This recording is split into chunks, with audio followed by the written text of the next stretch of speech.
ពីអើយ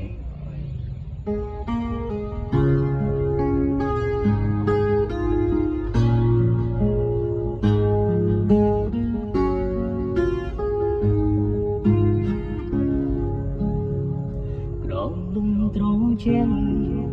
តើនាងបានដឹងពីថាដីនាងមានណាមកហាណាចឹងណក៏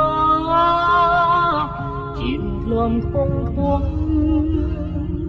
គេឈ្មោះទាខ្ទមានបំធបរំទឹងពីពីលោកាមានជាចំនេះច្រៀងចេញពីបេះដូងពិត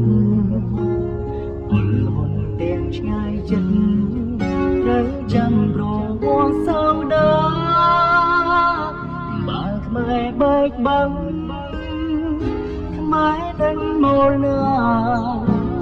បាត់បង់ឈ្មោះអោសាព្រំការបែកបាំងសាមគ្គីកើតមកជាកូនខ្មែរយើងមានវឌ្ឍនភាពជ្រកនៅក្រោមលំទងជាតិខ្មែរដែលអបព្របីយើងមានស្នាមញញឹមរយលានចិនពេលនៃដើមជាថ្មីជាខ្មែរយើងជាខ្មែរតែមួយ